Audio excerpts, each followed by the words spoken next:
আমি এই টানবো। আমি কোনো ফকির না, গরিব না। আমি চাই যে আমার উপযুক্ত আমার যা ক্ষয়ক্ষতি এখানে মানুষদের যা ক্ষয়ক্ষতি সবাই এগুলো পায়। এই যে আমরা মা বোনকে যাদের ক্ষতি ওরা যে ওই দিন এতটা কুকুরের মতো গুলি চলছে, এগুলো তো আপনাদের প্রশাসন এগুলো কেন করছে? আমাদের নারীদেরকে বেরোতে দিচ্ছে না, শিশু বেরোতে পারতেছে, এমন ভাবে গুলি চলছে। আমার অসুস্থ মাকে নিয়ে আমি পানির মধ্যে ডুবে থাকছি, জানেন, জীবন বাঁচাতে। ভাগিস চিপিস পড়াশোনা, আমি সোজা ক্লিনিকেও চাকরি করি, কারণ আমি ওই দিন মিটিংও ছিলাম। আমার মাকে নিয়ে আমি পানির মধ্যে কিভাবে অসুস্থ মাকে নিয়ে জানেন, ওই দিন জীবন এমন ভাবে বাঁচাইছি। আমার আমি প্রাণ নেওয়ার জন্য আসি, আমি আমার দুঃখের কথা বলতে দুঃখের কথা শুনবো। আমি চাই যত সম্ভব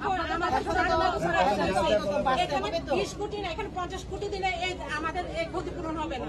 ঠিক আছে, আমরা চাই না, আমরা এখানে কেউ আপনাদের কাছ থেকে ভিক্ষাও নিতে আসি না।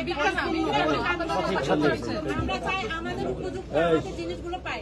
আপনাদের কথা শুনতে আসছে, কিছু লাগবে না, আমরা আবেগ বুঝি। হ্যাঁ, স্বাভাবিক। আমরা আপনাদের সাথে জেলা পরিষদে কি করতেছেন কি করবো, যা করার